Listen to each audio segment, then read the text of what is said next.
So we'll start the film. So I guess it's getting ready.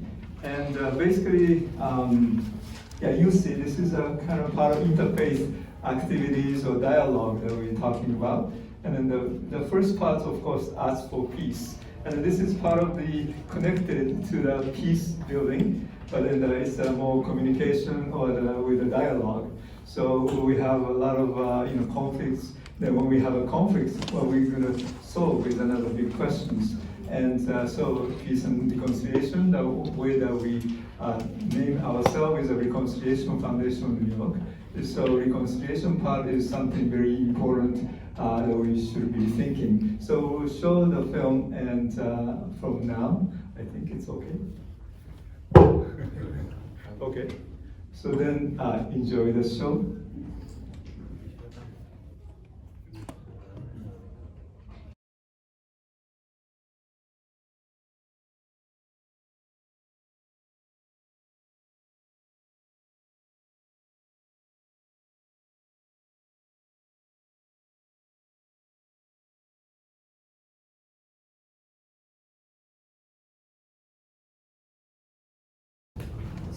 So what I'm going to do is, due to my wooziness, I'm going to have each of the people describe and tell you their background and a little about themselves, what organization they represent, and then we'll go from there. Does that make sense to everyone? Let's have an intimate discussion and we can go from there. We only have 4 mics, so I'm asking the people 2 there will share. Is that fair? So let's start with you, Sandy. Thank you. Please tell them where you're from. Maybe some ideas about the swastika, some opening remarks, and then go from there. Thank you so much. Yeah, absolutely. So my name is Sandeep Somani. I'm a member of Coalition of Hindus of North America. It's a grassroots Hindu advocacy organization formed around 5 years ago. And one of the things that we are working on is educating people about the origins of swastika and the meaning of swastika and the distinction between hug and close. And one of the things we have been involved in is the swastika, drafting the swastika proclamation, and where TK-san has been a very important ally. And the proclamation is, I was very pleasantly surprised to see it on the desk outside, stuck on the desk. And so I think I would encourage everyone to read it, and it's a one-pager on whatever was there in the documentary. And by the way, I just want to congratulate TK-san for on the documentary, very nicely done. And he has been showing us clips from this documentary for many years now. I got to see the whole thing for the first time today, and very happy with it. Yeah. Thank you. Thank you, sir. Hello everybody, my name is Peter Regina, and I'm one of the co-creators of the lights you see off to the side here. This is Peace Lights, and a little bit more than 10 years ago, Peace Lights was created after a year of doing some light art projection in New York City. And the predecessor to Peace Lights always got comments on the street like, oh, that has really good energy. So we wound up creating a piece called Peace Lights. It got adopted by the New York Peace Coalition as their international symbol for peace and nonviolence. And then a couple weeks later, peace organizations from 14 other countries adopted it. A couple weeks later, the United Nations International Year of Light endorsed it, started playing all around the world. So let me just quickly say that when we come around again, I'll tell you what the symbolism is. Hello, I'm Reverend Susanna Mako. My background is Christianity. I'm an interfaith minister. I think I have a funny story. When I was in 4th grade, you know how they ask you what you want to be when you grow up? I said I wanted to be a translator for the UN. And though I haven't been that, in a way, I wrote the first book that featured the traditions of 14 religions, dozens of cultures, and I've been a member of many interfaith organizations. I've been on the Council of the World, I don't know where Guruji is, World Yoga Community, and TK and I have done many events together, and I love the documentary, by the way. I think it's so educational. And I think what I would say about the swastika, I'm very aware, I've been to Japan. It is a symbol of peace, and I do believe the truth will set you free. But for someone who's had family murdered with that symbol in their face. Maybe that someday they can understand it here, but not here. I think it will take time.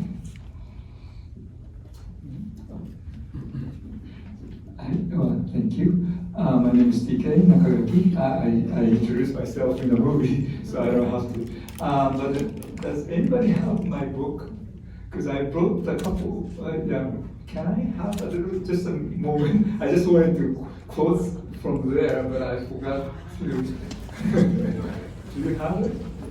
Did anybody buy it? I know, because all books are gone. Did anybody just go? It's free, right? Everyone took it as a gift book, right? Yeah. Oh, Thank you.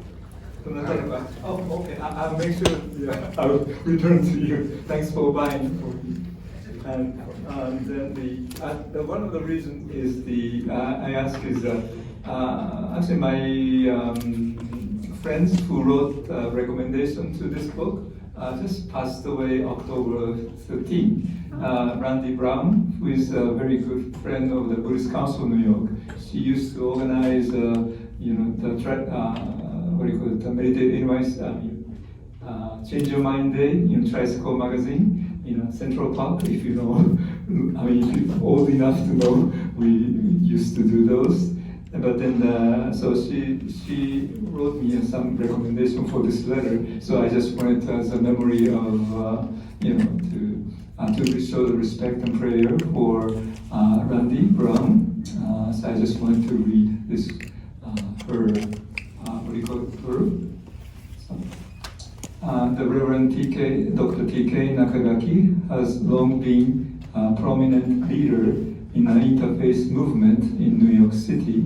And this book is further expression of his belief that mutual understanding can lead to enhance the harmony and peace in this world.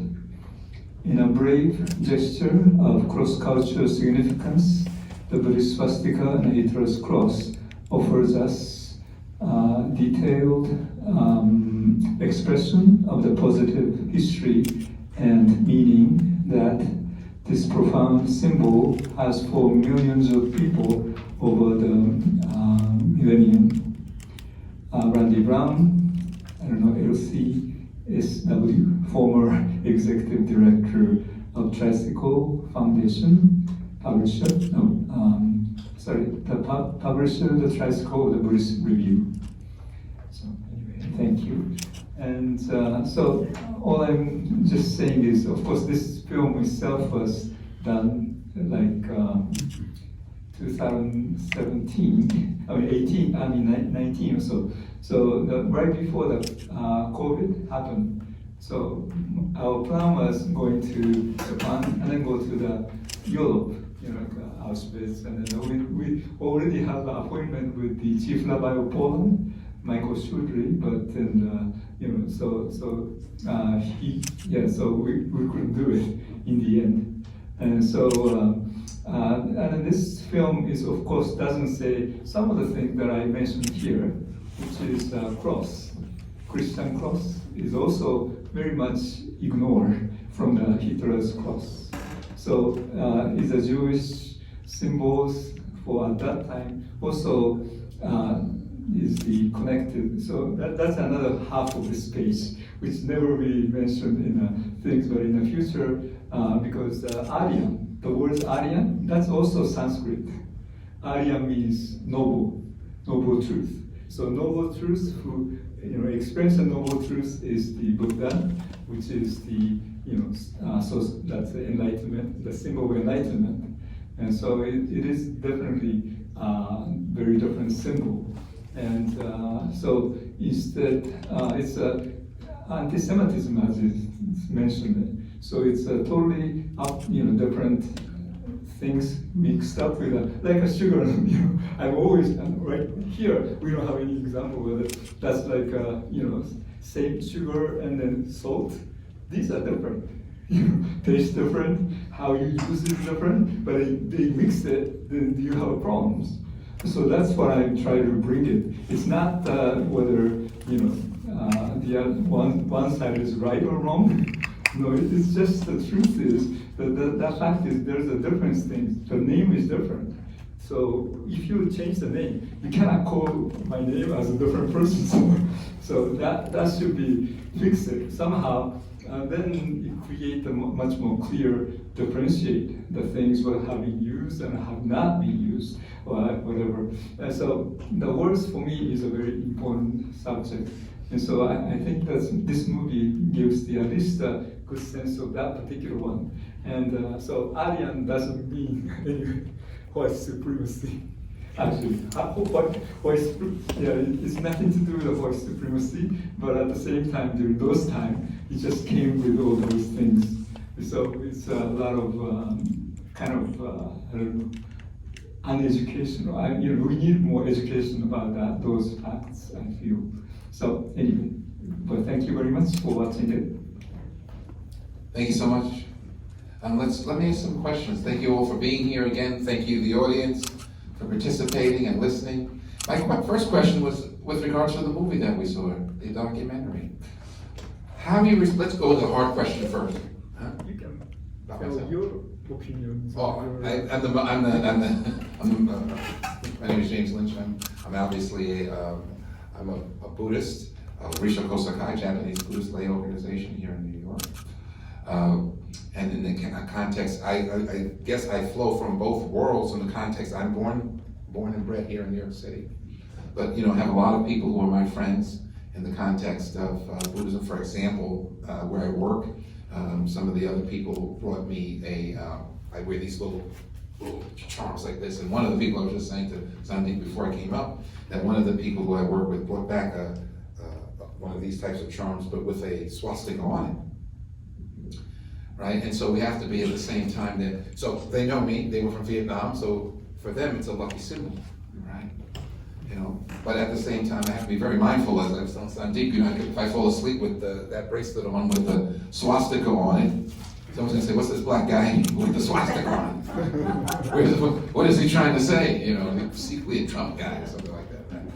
So we're actually, I think, in an interesting time in the world. Now, as a Buddhist, I always say there's an idea called dependent origination. And the idea of dependent origination means we're all one. We're all connected. The labels that we put on each other are just symbols that often block us to that truth. And when we realize that we're all connected, our goal should be to bring out the compassion and love that are possible. So, but that's the beginning, right? And that's why we're here to have the discussion, because like Baron Nakagaki had indicated in the video, so many people don't know about the hook and cross. They don't know those words. They've never heard them before. They only think of them in the context of the swastika. And so it's hard for them to even imagine that symbol being something positive for anybody, because they have no context around it being positive. So that was the first question I was going to ask. We had, how do you respond, each of you, to the rabbis who we heard in the video, real concern that the swastika represents real harm for others based on the deaths of millions? How do we respond to that real concern? Do you want to take the easy one first?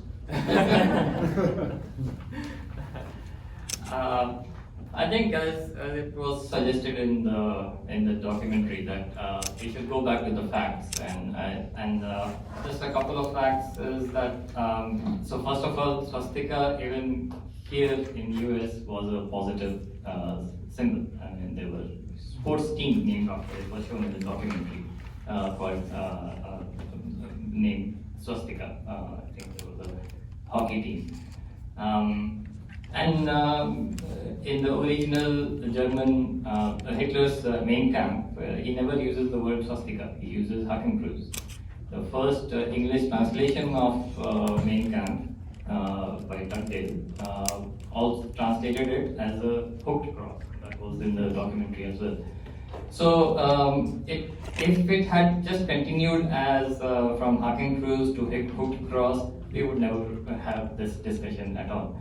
So I think words matter, and I think if we we recognize these are the facts, and then as it was also said that there has been many generations of misinformation, so it will take some time for this to go away, and then we can find how to resolve this. But if we think about it, there is really no problem for us to distinguish a burning cross from a holy cross. We know that one is a symbol of hate and another is a symbol of peace and love.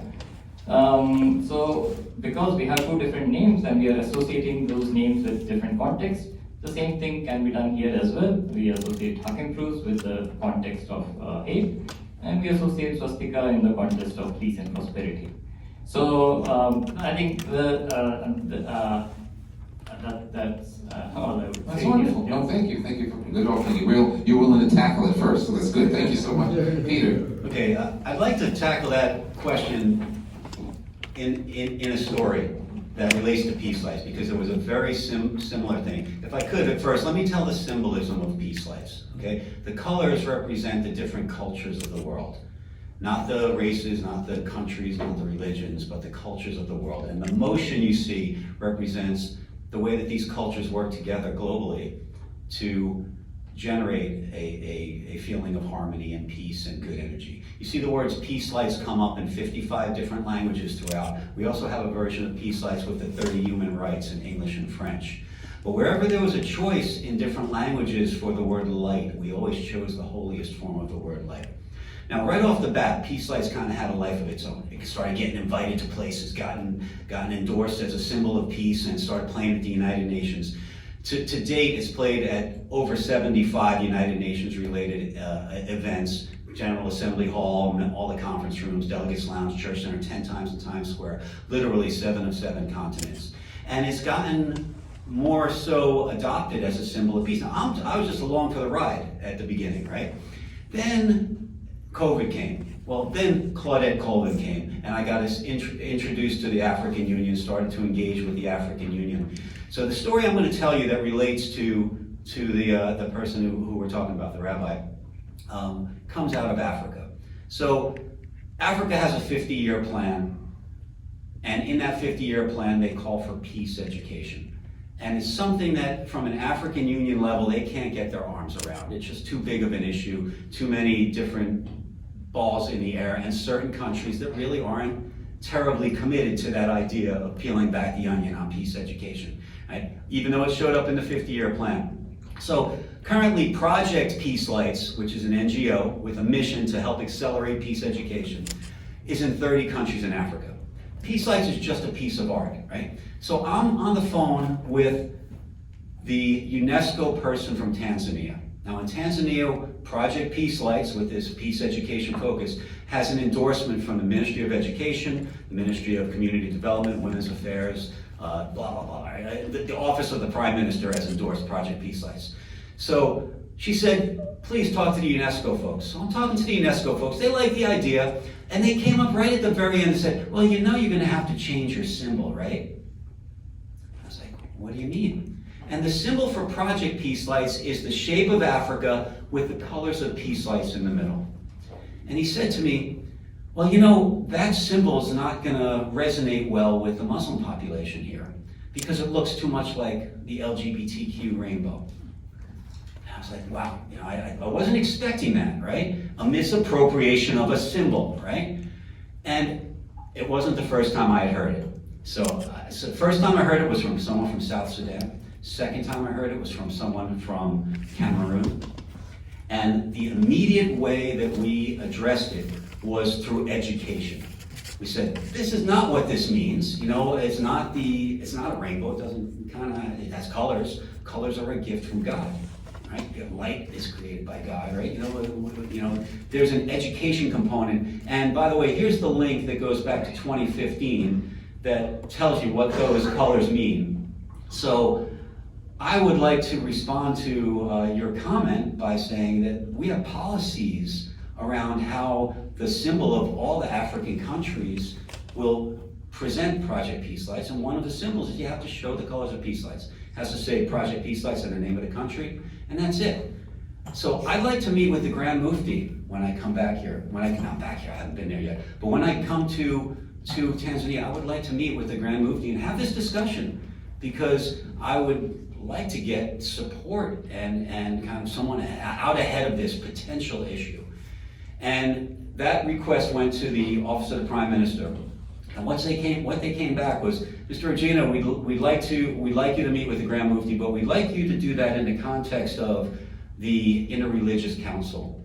So I look forward to trying to bring that conversation about misappropriated symbols to the Interreligious Council of Tanzania. And I certainly talk about the manji in these discussions as one of the many misappropriated symbols. There are a lot. I actually looked it up. There's no shortage of misappropriated symbols of good in this world. So anyway, I'll pause there for now. Well, thank you very much, Suzanne. Susan. One thing I want to commend you is on your courage. That's your courage to write. I don't think you thought so, but I think now you've realized it, maybe. I want to say something about what Sandeep said. I'm wearing a cross. For so many people in the West, this is a symbol of salvation, forgiveness, kindness, the Christ. And yet a burning cross is a symbol of hatred and racism. So any symbol can be co-opted, and I can understand your position and the position of millions, and actually billions really, of people that have taken this symbol that symbolized harmony and peace and goodness and love, and then the Nazis come and co-opt it for hate. Now, to your question, the rabbi's question, I think peace begins when you empathize and understand both sides. And we need to understand both sides. He made a comment. I think he said, did he say, do you choose kindness or truth, right? And I would say, what Rabbi always said, the interfaith, why instead of? Why not in addition to? Why can't we choose kindness with truth, truth with kindness? Rabbi Ross. Rabbi Joseph Gelberman. Yeah, Joseph Gelberman. That's it. That's what I'm great. saying. That's great.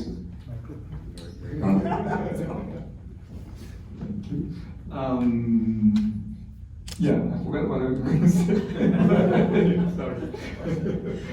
Whatever the question was, but it is What would your response be, what the rabbi said? I see. One thing, of course, in my feeling, I hope you understand what I try to say, because what I'm saying is you should be able to think from the other what do you call it? Other side. So which means, well, if you are the side of the swastika, you might feel sorry. But I guess somehow the rabbis, I don't know, sometimes, what do you call it? This is my side, yes or no. I'm not asking yes or no, actually. So it's always, all I'm asking was to understanding, or the open up the eyes. Yeah. But which is fine. I mean, because I know that this is because we can't everybody say the same way. But then at least we should respect each other to live harmony. And because nobody has no intention to harm others. So why you have to say this is no good? You can say, oh yeah, of course we know that the Hindu, Buddhist, they use all those swastika, but then nothing to do with whatever their experience, because it's a different things. It's actually but it's a cross. What they did with killing the million Jews is a cross, because it's a hooked cross. That's the German words of the right. Then why do you blame the other side of it? So maybe you may want to change your kind of open-minded part is something that I feel like very important for the dialogue. Because if we decide this is me, I don't want to open it, I don't want to hear, then it doesn't go anywhere. So I'm hoping this, actually this film, also my intention was hopefully the dialogue like a yes and no, and we can find yes and no, but no and yes, or something in between. I mean, so that it's not only right and wrong, but it may be right, maybe wrong. Is a kind of a little middle. Here always like a red or blue, but then I like the color purple. Do you understand? The red and blue create the purple. Like the peace lights. Yeah, peace like. So that's the connection with that, and then the probably when you're really looking at the history, most interface symbol ever existed in this world, entire world is probably a swastika, because that particular symbol is a symbol of the light, symbol of connection, symbol of the existence together. So it's not like one of the symbol, but the human symbol that ever should be practiced, because it's equally it's representing from 4 legs, north, west, east, west. I mean, sorry, did I say wrong? No, north, east, west, south. South is missing, but sorry. But so each one has all those encompassing entire world, and so it's an entire part of the human what do you call one of the, because it's a light, it's a light symbol, and so we receive all the light, and because of the light we are able to live our lives. So in a way, it's a very fundamental symbol that people can easily see as a good symbol, but unfortunately, of course, that those things happen in a, but so we'll see what's going on. I'll just quickly add about this universal nature of this symbol in the sense that even the Native American cultures here had similarly shaped symbols. Obviously, they called it something else, and it had a very positive meaning. So somehow all different cultures all over the world discovered this shape, and they always associated it with something positive. So that I was not aware of that fact. I was only aware of in India where I grew up. It's everywhere. Everyone calls their businesses swastika. You can't have any ceremony, any religious ceremony, any festival without swastika. So it's everywhere. It's very normal for us. Just like you got your bracelet with Manji as a gift, and it is the same for us. It's very normal. It's positive, and yeah. Well, I love that you interjected there, because that was leading to my next question. We heard from you the idea of the real meaning. Go back to language. We heard from Peter the idea of education. We heard from Reverend Suzanne a broader view. We heard from Venerable T.K. Nakagaki the idea of sort of going against dualism. That's when he talked about the color purple, finding that middle ground, sort of piggybacking on what you said, Reverend Suzanne. And the question I have from there, and where we are in America in 2025, is who gets to decide meaning? Who gets to decide meaning?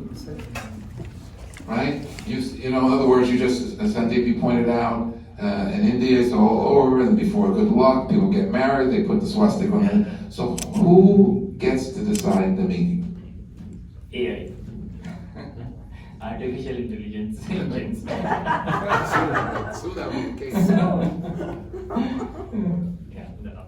Okay. So, what is meaning, right? Meaning is a personal thing. It can come from a culture, it can come from a group, but the definition is always going to be a little bit squirrely. It's not necessarily going to be a discrete thing. So how one takes, when we're talking about it in the context of reappropriating a misappropriated symbol, right, there are best practices that can be thought of in order to help that along. What are those? So I actually looked it up, and I wanted to share some of those, and I want to compliment you, TK, on hitting right on the first one, which is education. Because taking films like this and getting them out there is really what it's about. Education and awareness campaigns. Putting things in historical context and having workshops and events. And I see you doing that, so I really appreciate that. Art and cultural representation. Art and cultural reinterpretation. Okay, so if you start seeing, I wouldn't mind getting woken up because I have a Manjian. Because that, to me, would be an opportunity to kind of engage in that discussion. And, kind of doesn't come without risk, but, it is a good discussion. Third thing,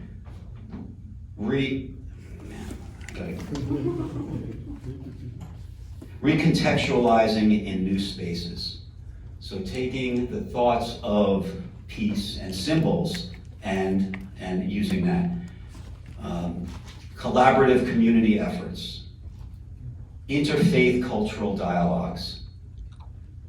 Digital platforms and social media. Hashtag campaign storytelling. And I think the book is kind of, has legislative and institutional actions, creating new symbols that are hybrids or an evolution over time, and community support networks, grassroots movements, and capacity building. So best practices are what's going to lead to whether or not a symbol gets rethought about in different ways. We're at a point in history where once it's out there, Pandora's box is open. It's never going to disappear. If we went back 500 years, stuff just disappeared that we never even knew about, right? Symbols and whatnot. But here, we're in a situation of, it's out there. Let people know about it. Don't expect everybody, and I love what you brought up about Rabbi Gelberman's, always in addition to never instead of, always in addition to. And by the way, Rabbi Gelberman lost his whole family in the Holocaust. Yes, he did. almost all. Almost all. Right. Yeah. I'm an interfaith minister from that tradition as well, so yes, go ahead. Suzanne Rose. In the West, there's a saying that always says, the truth shall set you free. In most religions, in Christianity, God is truth. In Buddhism, you're looking for truth. Truth is in every religion, every culture. Yet it's amazing how people are afraid of the truth in a lot of ways, right? And you can co-opt any symbol for good or evil. And I think the Nazis purposely chose the manji, good, love, harmony, noble, Aryan noble. Because what is evil? It's like the ultimate perversion. So it's perverting the symbol. And I think it is very important to seek truth. But we also have to be compassionate and kind. Because even think in your personal lives, how people, if you force the truth on them, they're terrified.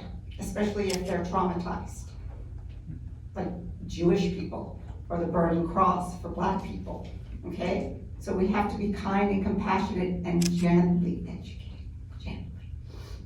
Thank you. TK Akagaki.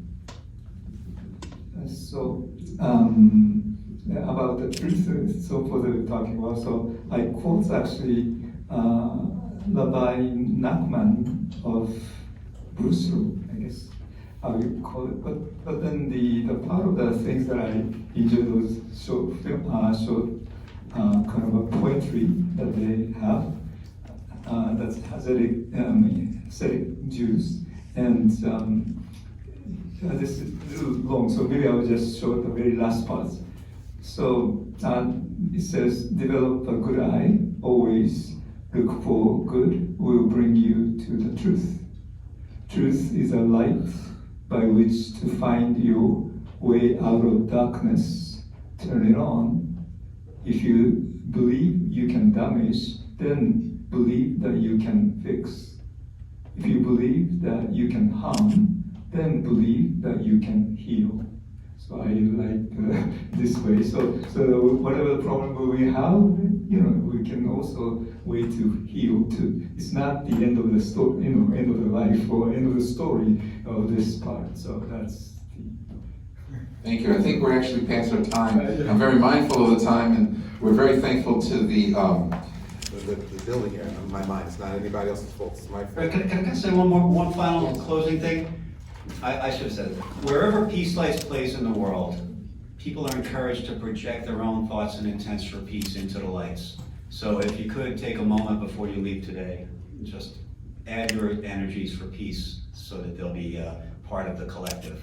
So, thank you. Well, thank You you. can ring the bell too before you leave. Ring the bell before you're released. So I really want to thank Scandinavian House. I want to thank them for allowing us to use the space. I want to thank all the performers who came and shared their love and their compassion and their kindness with everyone. And I want to thank all of the panelists here who, you know, this is a challenging time and to discuss this, but I think with compassion, love, kindness, hope, joy, we can find our way home together. We're on the ship together. Thank you so much.